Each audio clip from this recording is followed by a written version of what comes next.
upper extremity.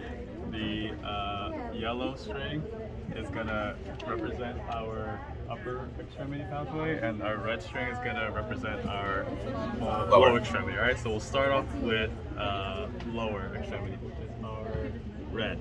So if you come down here, our first cell body is the dorsal root ganglion in the lumbar sacral spine. It starts off outside of the lumbar sacral spine and then comes into the lumbar sacral spine at the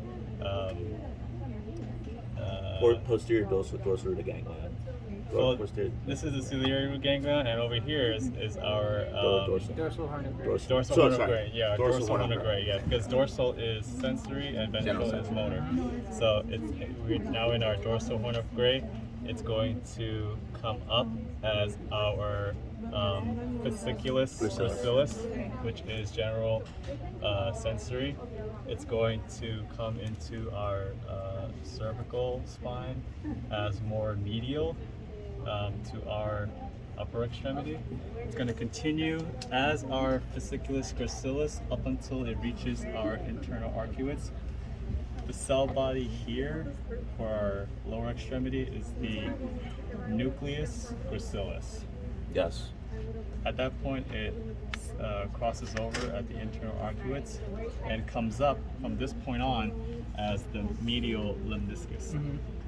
It continues traveling up as the medial lemniscus through the pons, through the midbrain, until it gets to the VPL in the thalamus and synapses in area 312, which is more medial in our cerebral cortex. So that is the pathway from the lower extremity. And so now we're going to go over the general conscious pathway for the upper extremity now, which is denoted by the yellow string.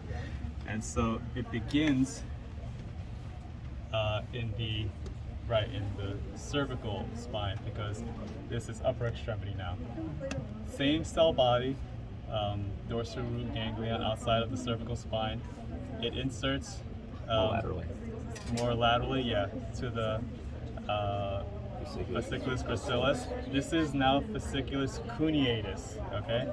It comes up as fasciculus cuneatus all the way up until it reaches the internal arcuates, where it synapses in the nucleus cuneatus, all right? It crosses over the internal arcuates and travels up as the medial lemniscus, just as the lower extremity. Comes up, and it too also synapses at the VPL in the thalamus, but it's going to synapse more laterally in the cerebral cortex, right next to the lower extremity. So it's more, upper extremity is more lateral, lower extremity is more medial in the cerebral cortex. Where can we see more of your videos? You can check me out on Psingh Academy, YouTube. Like, subscribe, comment, share it to all your South friends and family. We're here all night. Literally. The corticospinal and our lateral spinothalamic pathways. So first we're going to go through our corticospinal. So our corticospinal first starts in the cerebral cortex and then travels down to our spine. It begins in area 4, which is our pre-central gyrus, and then it travels to here's our internal capsule here. It's composed of the posterior limb, the genu, and the anterior limb. Our cortical spine is going to go through our posterior limb here, and then come down into our midbrain. It's going to travel in the middle 3/5 of our crux cerebri in the midbrain. It's going to travel down to the pyramidal tract in our pons, it's going to travel through our pyramidal tract in our high and low medullas. And here is the motor desiccation, I believe. It's going to come here and then cross over. This is what these dark lines represent. It just means the crossing of the fibers. And then it's going to come down into our cervical spine here, our lateral corticospinal tract here. Which is more dorsal than the other one. Right, which is more dorsal than our lateral spinothalamic here, which is denoted by the blue thread. But looking at our green thread, which is our green corticospinal, it's going to continue moving down as our lateral corticospinal. And then it will synapse. I will make a video here. And so now you have to pick a limb. So if you're doing upper extremity, you're going to synapse here in the cervical spine. But if you're going to do lower extremity, like a leg, you're going to come down to our lumbar sacral spine.